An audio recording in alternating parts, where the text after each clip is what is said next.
Hello. The Gina Davis Institute on Gender in Media did a study across all the popular films in 11 countries around the world. And what that study found is that only 31% of those films had women with speaking roles, and only 23% of those films had a female protagonist. So if we go by what Hollywood is showing us, then there are no female heroes in this world. Or they're so few and far between that they're barely worth mentioning. Their stories aren't worth telling. I wanted to challenge that notion, because could this be true? Is this possible?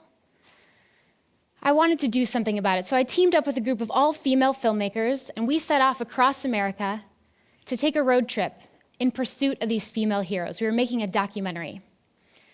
On September 3rd, 2013, the five of us packed into a minivan with full hearts and lots of camera gear, and we set off on a 7,000-mile road trip from Los Angeles all the way to New York. We drove through 22 states within 1 month. We were determined to find these female heroes for ourselves. The Empowerment Project was born. The first interview I'd like to share with you was on the Californian coast. We met pilot Sandra Clifford in San Francisco. When we walked into the airplane hangar, Sandra's hair was blowing wildly in the wind, and she looked right at home. She was warm and inviting, yet strong and confident.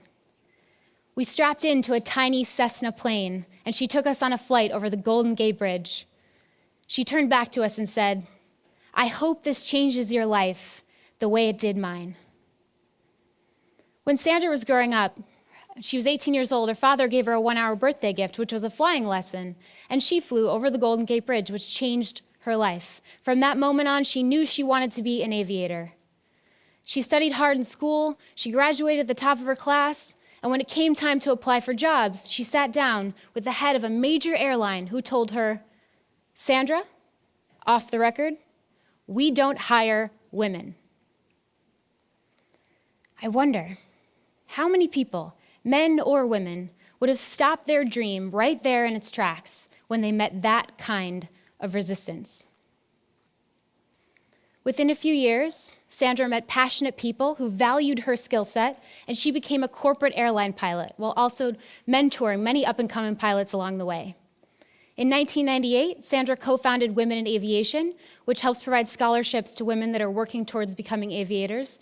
And to date, Sandra has logged over 20 years as a pilot.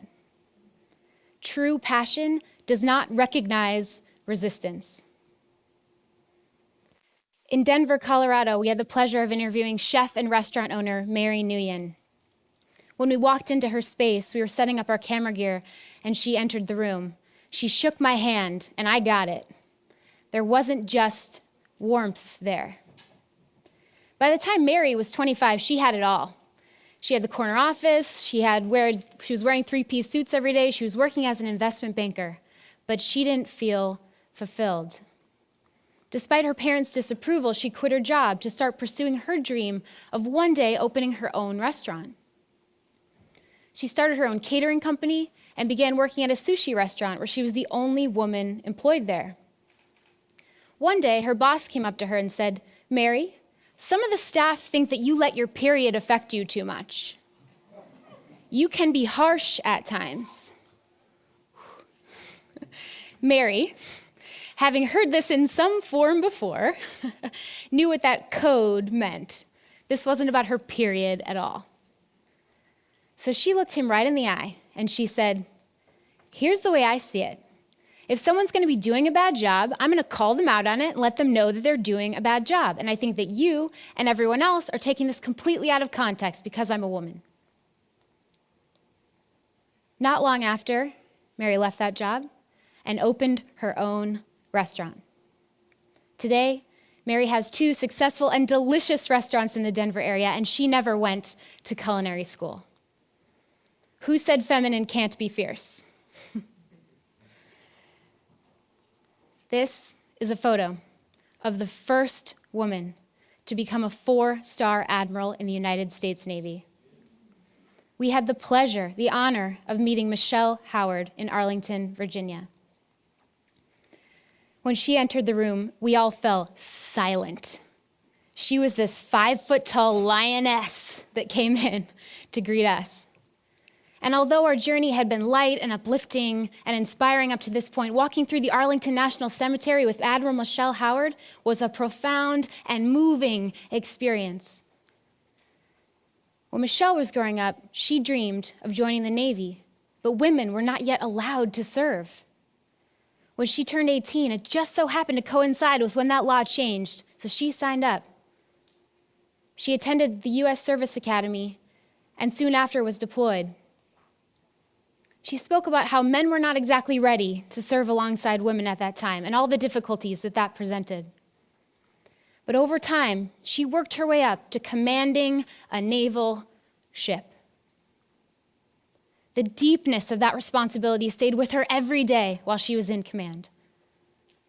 And what she told me that I'll remember for the rest of my life is that when you're in a minority group, and that can mean there's not a lot of you in the occupation, she said, you don't have the luxury of being average. There is no such thing as a mediocre hero.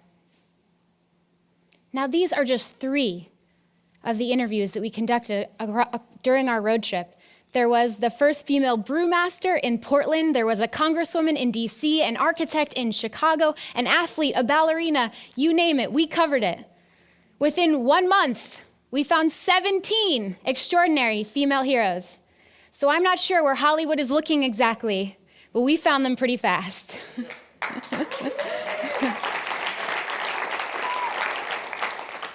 And with each interview, we felt uplifted, we felt inspired, we felt validated, and most importantly, we felt less alone. And we started to think, maybe there could be an audience out there that wanted to feel this way too. I'll never forget that moment. She was so nervous, and everything about her body language told me that she doesn't normally do this. She was waiting to speak to me after a screening of the Empowerment Project on a fall day in Seattle, and in more ways than one, it was finally her turn. She took a small step forward and said, I just want to say thank you. I didn't know that women could be astronauts. After watching your movie, I'm going to be an astronaut. That's when I knew that the power of cinema is real. And she is one of thousands of young men and women who have seen this film and taken part in this conversation around the country and around the world. Given the unique nature in which we made this documentary, we didn't want to just throw it up online and try to rack up views or clicks. That's not what this is about. This film was meant to start a conversation. So we teamed up with an innovative distributor called IndieFlix, and with their help, we show the Empowerment Project in schools, groups, organizations, and corporations. The film is a jumping-off point for a larger conversation about gender equality and empowerment and not being afraid to fail. Since finishing the Empowerment Project in April 2014, we have screened this film over 300 times around the country and around the world to audiences as intimate as 5 and as grand as 16,000 people. We have been honored with awards and accolades. We have been featured in prominent publications like Forbes and the Huffington Post and on Good Morning America. We have teamed up with incredible brands like Nordstrom and American Girl to do 3 national tours with this film. It's not just a movie, it's a movement. I recently got an email saying that the film was going to be screening in Rwanda. A group of high school girls walked several miles down a dirt pathway to get to school and watch their first ever documentary, and certainly see role models they had never fathomed before. This is the power of cinema. This film was empowered by women to get it off the ground, and now it's empowering women all over the world. This project has exceeded all of my wildest expectations of what it could be. I have learned to be bold with my ideas and my dreams. This is a photo of me at age 3. I'm holding a light meter. My father is a TV producer and filmmaker as well. The apple doesn't, you know the rest. But what I recognize now is that neither of my parents ever told me I couldn't be a filmmaker because I'm a girl. My gender was never a determining factor to my success. They allowed me to be the hero of my own story, even if Hollywood wasn't showing me that same fate. And for that, I am forever grateful.